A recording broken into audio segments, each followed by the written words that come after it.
Início de temporada de um Cruzeiro que terminou muito forte, uma janela mais forte ainda, e de um Galo que não passava nenhuma confiança.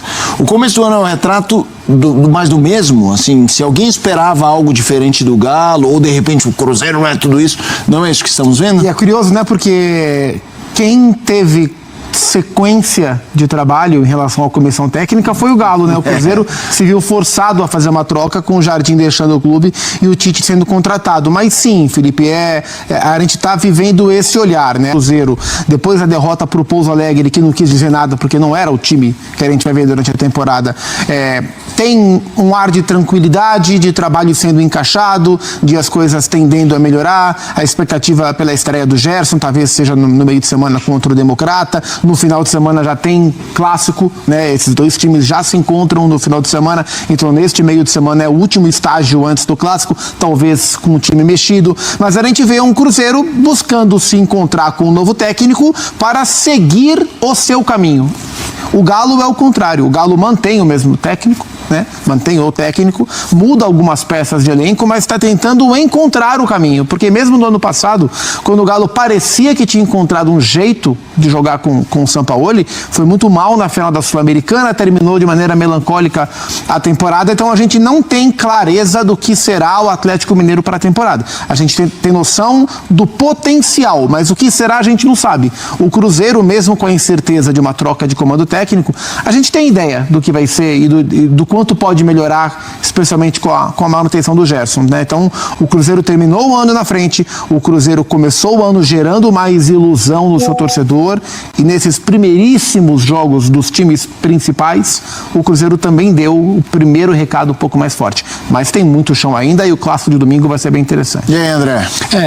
O que chama atenção é que em Minas Gerais, né, porque as coisas são divididas entre duas equipes, diferentemente do que a gente vê aqui em São Paulo, no Rio de Janeiro também, e assim, há outros estados tradicionalíssimos do Brasil em que as coisas são assim, então não é um privilégio de Belo Horizonte, de Minas Gerais, mas muito provavelmente, enquanto as pessoas que tomam decisões nos dois clubes, em especial agora no Cruzeiro, porque se trata de um novo momento, com ambições que o time há algum tempo não tinha, deve ter muita gente pensando, o Cruzeiro não pode não ser campeão estadual. E deve mesmo. Não estou querendo me colocar entre essas pessoas. Eu não penso assim. Eu acho que não faz diferença nenhuma para o Cruzeiro ser campeão estadual ou não, em especial se o Cruzeiro tiver, de fato, o ano que a gente imagina que o Cruzeiro terá. O estadual ele pode somar a alguma coisa. O estadual ele nunca será algo a ser lembrado, independentemente das expectativas que as pessoas tenham, mesmo num ambiente como esse, em que há uma tendência a ter uma valorização maior por causa da rivalidade e porque a vivência, eu acho, dos dois torcedores principais em Minas, do atleticano e do Cruzeiro, é uma vivência ainda muito ligada ao que acontece por causa dessa rivalidade. Então, clássico não se discute, é uma data especial, nobre, mesmo que seja ainda em janeiro. Vale a pena ver, o torcedor tem que investir, tem que entender da forma que, como sempre, entendeu esses encontros. Mas para um time, de novo, em especial o Cruzeiro, que tem planos de disputar o Campeonato Brasileiro até o fim para ganhar, de ser um candidato à Copa Libertadores, olha a comissão técnica que tem, os jogadores que fazem parte do elenco, quem chegou, quem não saiu. O ano do Cruzeiro é um ano que olha muito mais para fora de Minas Gerais do que para dentro. Mas eu tenho certeza que tem muita gente que acha que o Cruzeiro não pode deixar de ser, justamente por isso, não pode deixar de ser campeão estadual. Cruzeiro rejeitou mais uma oferta do Como da Itália pelo lateral esquerdo Kaique, na ordem de 10 milhões. Hoje pela manhã, põe o tweet do Daniel Abreu aí, que deu essa informação e que um monte de gente chupou e não deu crédito para ele, bando de escrotos. O Cruzeiro recusou a nova proposta do Como da Itália na casa dos 10 milhões de euros, incluindo bônus pelo lateral esquerdo Kaique, de 22 anos. Uma fonte importante me afirmou que os italianos gostam muito do atleta e que estão subindo as propostas. Devemos ter novos investidos nos próximos dias. E aí, depois dessa mensagem aqui, dessa chuitada do Daniel Abreu, eu entrei em contato com uma pessoa do Cruzeiro e perguntei: por quanto vocês liberam o Kaique? Aí ele disse, não vamos abrir valores, porque se eu abro o valor e daqui a pouco sai por um valor menor, olha o cuidado, você prepara, tem que ter esse cuidado. Se eu abro o valor e ele sai daqui a pouco por um valor menor, vamos dizer assim, vendeu mal, vocês não sabem negociar, falar que o Pedrinho não sabe negociar, loucura, né, irmão? Então é o seguinte, aí o que eu perguntei? Aí falou, está acima de 10. Aí eu falei, ok, mas acima de 10 pode ser 20, 30, 40, 50. Falou, entre 10 e 15. Vamos chutar 13 pilica? Nossa, acho baixo. Pro Kaique? Entre 10 e 15 pode ser 15, não pode? Pode. Se for 15, vale? Cara, eu acho 15 um valor muito justo pra ter um lateral que tá no radar do Ancelotti pra poder jogar pela seleção brasileira, cara. Acho que é um baita lateral, o lateral esquerdo é uma posição difícil. O Cruzeiro tem muita sorte de ter 2 laterais. O Atlético teve que mover mundos e fundos pra ter o Renan Lodge, que é um lateral de seleção. Mas quantos clubes no Brasil podem ter a sorte de dizer que estão resolvidos na posição de lateral esquerdo? Pouquíssimos. O Rubens é um bom jogador. O Rubens é polivalente, o Rubens pode jogar de meia esquerda, pode jogar de ala, pode jogar de volante.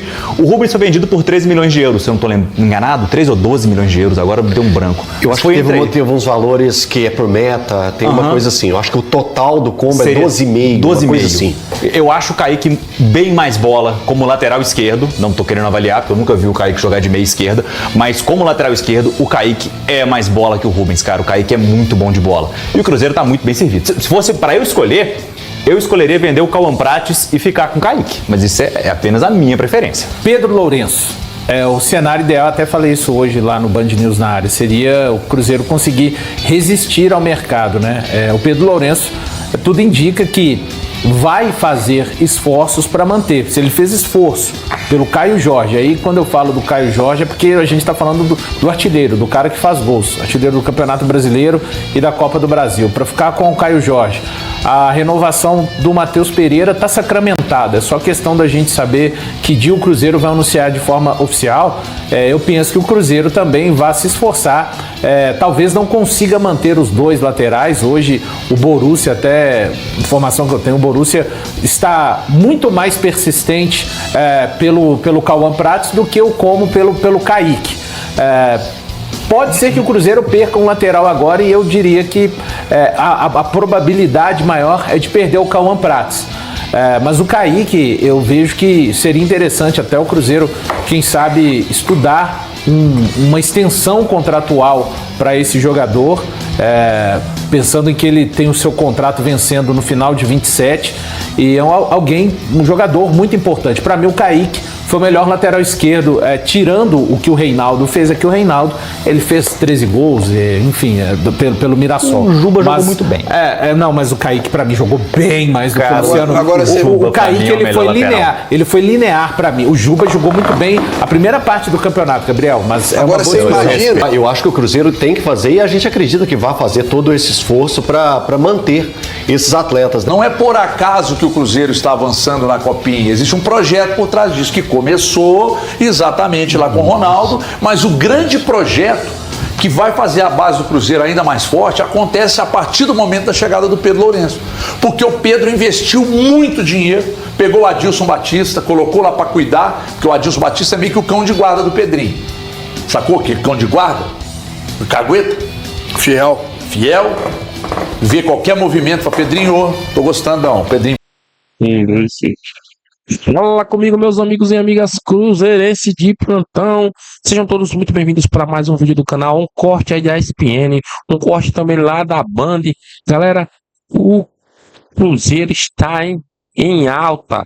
Clássico aí com o Atlético Mineiro. Eu acredito que vamos ganhar sim esse jogo, porque nós temos estrela, nós temos um time preparadíssimo para enfrentar qualquer outro time. Então, deixe nos comentários aí qual o seu palpite aí desse jogo entre Atlético Mineiro e Cruzeiro. O Cruzeiro vai com o Caio Jorge e seus jogadores principais.